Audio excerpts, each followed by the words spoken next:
Hello, what's up people? Today we're breaking down how much money Manny Pacquiao actually made throughout his entire boxing career. We'll go through every major pay-per-view fight, from his first big PPV to his final one, and look at how much he earned, including what it really looked like after taxes.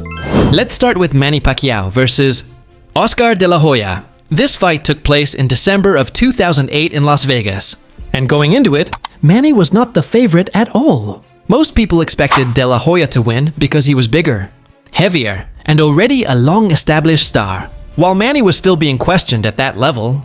What happened that night shifted everything. De La Hoya couldn't continue after the 8th round, and Manny walked away with a career-changing win. Financially, this fight was huge. Manny is estimated to have earned somewhere between $15 to $20 million from this single bout, once pay-per-view shares were counted. After taxes in the Philippines and standard cuts from management and promotion, a significant amount was taken out. But this fight marked the moment. Manny's earnings jumped into a completely different tier, and this was only the beginning of how his pay-per-view number started to climb. Next comes Manny Pacquiao versus Ricky Hatton in May of 2009, held in Las Vegas. By this point, Manny was no longer the underdog people doubted. He was coming in with serious momentum after the De La Hoya win. While Hatton was still a massive name, especially with the British fanbase, the fight itself was quick and brutal. Manny dropped Hatton twice in the first round, then ended it with a clean knockout in the second. That moment became one of the most replayed finishes of that era. Financially, this fight was another major jump. Manny's estimated earnings for the Hatton bout were around $12 million from purses and pay-per-view shares combined. After taxes and deductions back home in the Philippines, a large portion was still taken, but the key point here is consistency. Manny was now making 8-figure money back-to-back. Next up is Manny Pacquiao versus Miguel Cotto, which happened in November of 2009. This fight was huge, not just because of the money, but because of what was on the line historically. Cotto was a strong, respected champion at welterweight, and many people believed Manny was finally stepping into a division where size would matter. But once the fight started, Manny controlled the pace. He broke Cotto down round by round and forced a stoppage late in the fight. With that win, Manny Pacquiao officially became the first boxer in history to win world titles in 7 different weight divisions, something no one had ever done before at that time. Financially, this was another massive leap. Manny's estimated earnings for the Cotto fight ranged somewhere between $22 to $35 million. Depending on pay-per-view shares and bonuses. Even after taxes and deductions, this fight alone put him deep into elite money territory. After the Cotto fight, the next massive moment was Manny Pacquiao versus Antonio Margarito, which took place in November of 2010. This fight was different because it wasn't just about beating another champion. It was about history again. Margarito was much bigger, naturally heavier, and many people questioned if Manny could handle someone with that size advantage. But once the fight unfolded, Manny completely outworked him. Speed, volume, angles, round after round, he stayed in control. By the end of the night, Manny won a clear decision and made history once more by becoming the first boxer ever to win world titles in 8 different weight divisions. Financially, this was another huge payday. Manny's estimated earnings for the Margarito fight were somewhere between $25 to $35 million, coming from pay-per-view shares, guaranteed purse, and bonuses. Even after taxes and expenses, this fight added another massive chunk to his career earnings. After the Margarito fight, the next big one was Manny Pacquiao versus Shane Mosley, which happened in May of 2011. At that time, Mosley was still a dangerous name, strong, experienced, and known for his power. But Manny came in as the faster, sharper fighter.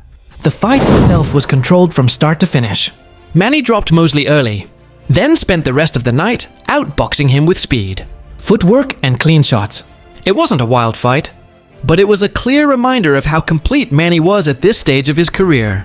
Money-wise, this was another major payday. Manny's estimated earnings from the Mosley fight were around $20 to $30 million, coming from pay-per-view revenue, guaranteed purse, and back-end bonuses. Even after taxes and expenses, this fight added serious money to his growing career total.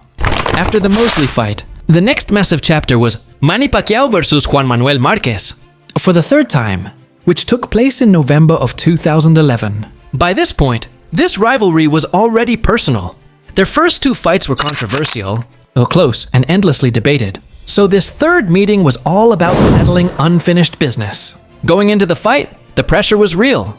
Marquez had adjusted every time they met, and Manny knew this wasn't going to be easy. The fight itself was tactical. A lot of movement, counter-punching, and moments where one clean shot could swing everything. Manny won by decision. But just like before, fans were split, and the debate didn't stop after the final bell. Financially, this was one of the biggest nights of Manny's career up to that point. His estimated earnings from the third Marquez fight were around $40 to $42 million, coming from pay-per-view sales, purse guarantees, and back-end shares. After taxes and expenses, it was still a massive jump in his total career earnings. After the third fight with Marquez, the next stop in Manny Pacquiao's money trail was his first fight against Timothy Bradley, which happened in June of 2012. At that time, Manny was still one of the biggest pay-per-view names in boxing. But this fight came with a lot of questions. Bradley was younger, undefeated, and hungry, while Manny was already deep into his long career. The fight itself turned into one of the most controversial moments in boxing. Many fans believed Manny clearly won, but the judges gave the decision to Bradley. The results shocked people, sparked outrage, and instantly made this matchup unforgettable. Not because of dominance, but because of the debate it created. Even with the controversy, financially it was still a huge night for Manny.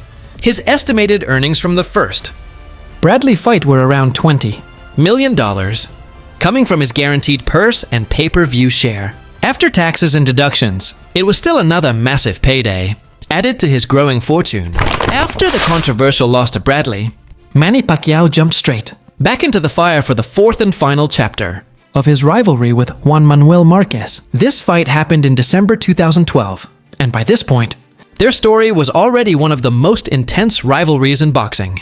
3 fights, no clear ending, and both men wanted closure.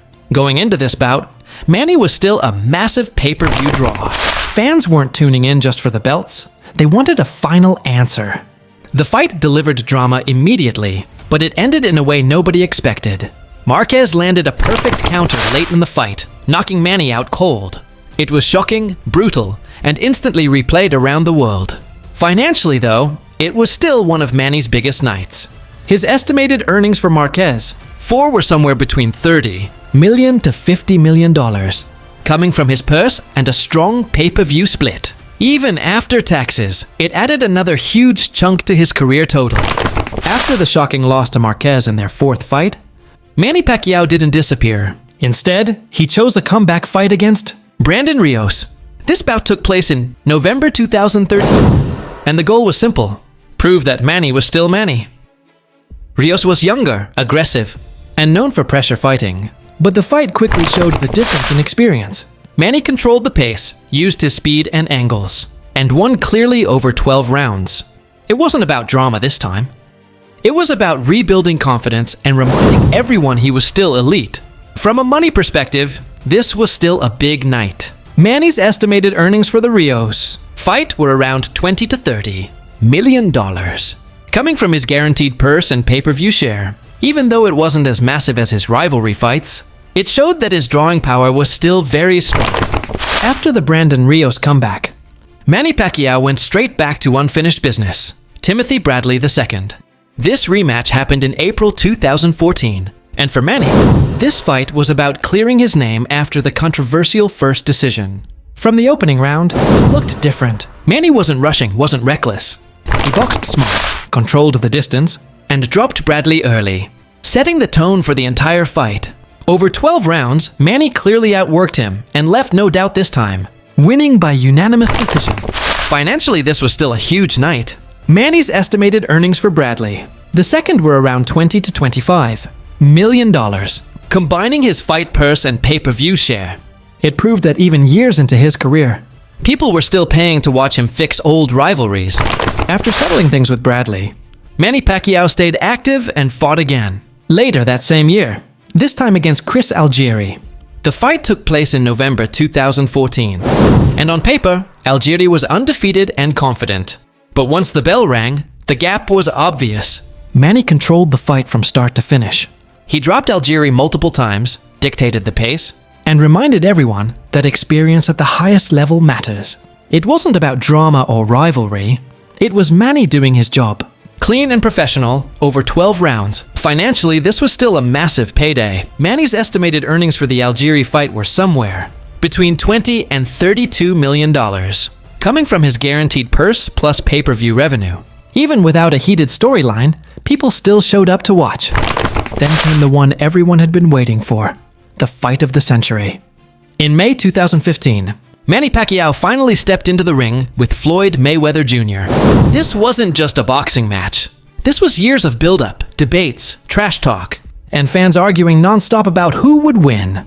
The fight happened in Las Vegas and instantly became the biggest pay-per-view event in boxing history at that time. Even people who didn't normally watch boxing tuned in. Bars were packed, homes were full, and the world stopped for that night. Money-wise, this was unreal. Manny's estimated earnings from the Mayweather fight were around $130 million before taxes, coming from his purse, pay-per-view share, and sponsorships. One night, one fight. Life-changing money even by superstar standards. The result didn't go Manny's way on the scorecards, but financially and historically, this fight cemented his place at the very top of boxing's biggest earners. And the story doesn't end here. There were still more massive paydays waiting after this.